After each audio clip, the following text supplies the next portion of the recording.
Sister, मैंने बोली थी कि आपकी रिकॉर्डिंग स्टॉप हो गई है। अच्छा, मुझे नहीं पता चला। चले, बहरहाल रिकॉर्ड अगर कोई चीज नहीं भी हुई तो ये स्लाइड्स आपके साथ शेयर होंगी। ये जो इस टाइम स्लाइड शेयर हो रही है ना, ये बहुत मजे की स्लाइड है।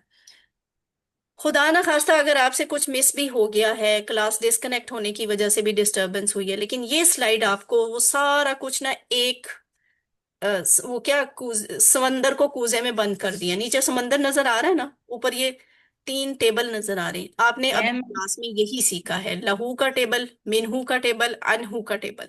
तो आपने ना अब घर में इसकी पूरा एक हफ्ता प्रैक्टिस करनी है। तो आप इंशाल्लाह इसे बहुत अच्छा सीख लेंगे। क्लास ऑलरेडी ये बार बार डिस्कनेक्ट होने की वजह से लेट हो गई है। अब तक मुझे ये क्लास खत्म कर देनी चाहिए थी, इसलिए मैं इसकी प्रैक्टिस अब नहीं करवा रही। लेकिन आपने पता नहीं कोई कोई दिन ऐसा रिकॉर्डिंग इन प्रोग्रेस। आज बड़ी आजमाइश का दिन है। चलें जी, ये क्या है? रज़ी अल्लाह अन्हु। मीन, मिन और आन, ठीक है, ये तीन लफ्ज आपने सीखे हैं, इनके टेबल सीखे हैं। अब आप जरा बताएं, सारे मिलकर लहुम का मतलब क्या होता है?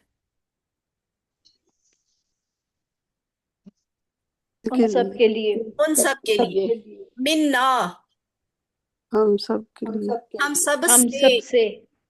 अनकुम, आप सब पर। आप आप सब। सब से या आप सब के बारे में, ठीक है।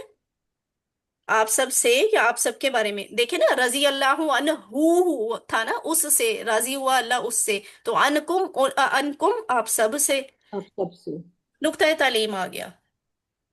फॉर्मूला, अल्लाह ताला से इल्म की भीख मांगने का, वो फॉर्मूला जो हमें हमारे प्यारे नबी सल्लल्लाहु अलैहि वसल्लम सिखा कर गए। रब्बी जिदनी इल्मा, ए मेरे रब मेरे इल्म में इजाफा फरमा।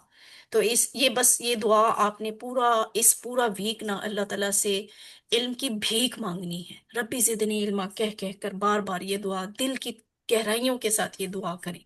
फिर आप देखिएगा अगली क्लास में इंशाल्लाह कितनी बिजलियां अल्लाह ताला चमका देंगे।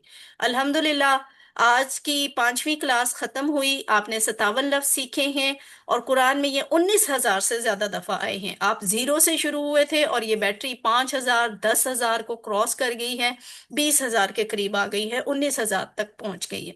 तो इसी तरह आहिस्ता आहिस्ता करते करते आप यहाँ तक आएंगे, सिर्फ इसी लेवल पे QC 1 में इंशाल्लाह। तो अल्लाह से दुआ है कि वो हमें कुरान को पढ़ने, समझने, गौर करने, याद करने, अमल करने और फैलाने की तौफीक दे। सुब्हानल्लाहि व बिहम्दिही, सुब्हानकल्लाहुम्मा व बिहम्दिका, नशहदु अल्ला इलाहा इल्ला अंता, नस्तगफिरुका व नतूबु इलैक। अब अगर आपने कोई सवाल पूछना है तो सवाल